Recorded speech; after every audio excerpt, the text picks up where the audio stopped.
Assalamualaikum warahmatullahi wabarakatuh. Perkenalkan, nama saya Amelia Pratiwi. Di sini saya ingin menjelaskan tentang web service.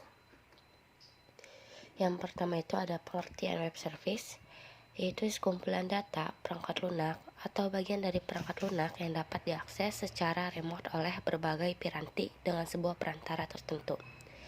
Penggunaan web service mampu mengatasi permasalahan interoperability dan mengintegrasikan sistem yang berbeda. Secara umum, web service dapat diidentifikasikan dengan menggunakan URL, seperti hanya web pada umumnya. Namun, yang membedakan web service dengan web pada umumnya adalah interaksi yang diberikan oleh web service tersebut. Berbeda dengan URL web pada umumnya, URL web service hanya mengandung sekumpulan informasi, perintah, konfigurasi, atau sintaks yang berguna membangun sebuah fungsi-fungsi tertentu dari aplikasi. Web service terdiri dari 4 teknologi pendukung. Yang pertama ada SOAP, Simple Object Access Protocol. Yang kedua ada REST, Representational State Transfer. Yang ketiga ada WSDL, Web Service Definition Language. Yang ketiga ada WDDX, Web Distributed Data Exchange. Cara kerja web service menggunakan beberapa teknologi pendukung seperti SOAP, REST, WSDL, WDDX, dan protokol standar terbuka. Misalnya HTTP, FTP, atau SMTP. Di sini ada REST yang merupakan standar arsitektur komunikasi berbasis web yang sering diterapkan dalam pengembangan layanan berbasis web.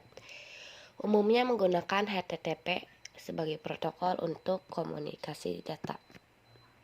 Dan keuntungan dan kelemahan dari REST ini, yang pertama ada keuntungannya, bahasa dan platform agnostik, dan yang kedua lebih sederhana atau simpel untuk dikembangkan ketimbang si SOAP itu.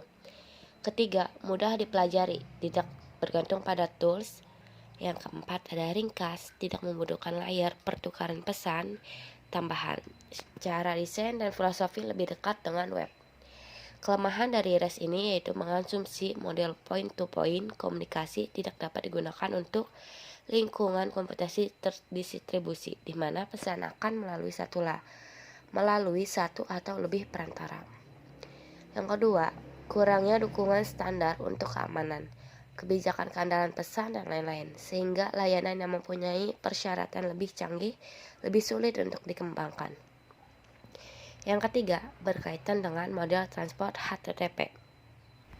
Kemudian ada WSDL, yaitu kependekan dari Web Service Description Language.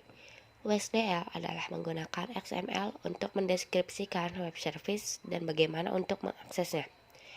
WSDL membantu pengguna web service dalam memakai atau menggunakan layanan web service.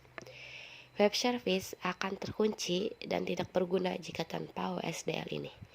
WSDL menspesifikasikan lokasi service dan operasi yang disediakan oleh web service.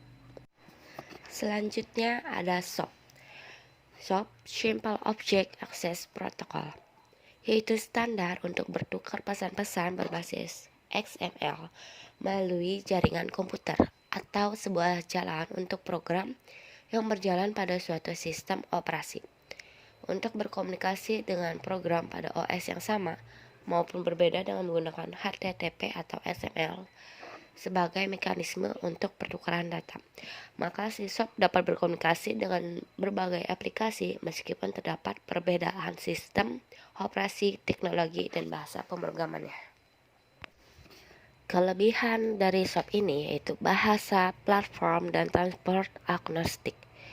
Dirancang untuk menangani lingkungan komputasi terdistribusi dan merupakan standar yang berlaku untuk web service sehingga mempunyai dukungan yang lebih baik dari standar yang lain dan tools dari berbagai vendor. Built-in error handling atau faults atau extensibility. Dan kekurangan dari SOAP itu yaitu secara konseptual lebih sulit, lebih heavyweight dibanding dengan REST. Lebih verbose, membutuhkan lebih banyak pernyataan atau kode program. Yang terakhir itu sulit dikembangkan, membutuhkan tools. Struktur dokumen SOP. Sebuah pesan SOP adalah sebuah dokumen XML yang berisi elemen-elemen berikut. Yang pertama ada envelope elemen yang mengidentifikasikan dokumen XML sebagai sebuah pesan SOP. Header elemen yang berisi informasi header. Body elemen yang berisi panggilan dan merespon informasi. Fault elemen yang berisi pesan kesalahan yang terjadi pada waktu proses. Kesimpulan dari yang setelah saya jelaskan itu yaitu dapat ditarik kesimpulan bahwa web service adalah suatu aplikasi web yang didesain untuk bekerja di balik layar. Maka penyediaan layanan pertukaran data antar aplikasi yang mempunyai platform yang berbeda antara aplikasi klien dengan aplikasi server. Pihak klien mengirim request ke server melalui web service dalam format apa saja, seperti JSON, URL, XML, dan lain-lain. Sedangkan web service mengembalikan respon dari pihak server ke klien dalam format XML, JSON, atau HTML. Kini aplikasi web service sudah diimplementasikan oleh beberapa perusahaan di Indonesia. Otomatis telah banyak digunakan oleh masyarakat dalam kehidupan sehari-hari. Oleh karena itu, kehadiran web service jelas sangat membantu dan memudahkan dalam memenuhi segala kebutuhan masyarakat, seperti untuk transaksi jasa, pemesanan informasi, konfirmasi mata uang, pengiriman barang, dan lain-lain. Sekian dari presentasi saya. Mohon maaf jika ada kesalahan. Wassalamualaikum warahmatullahi wabarakatuh.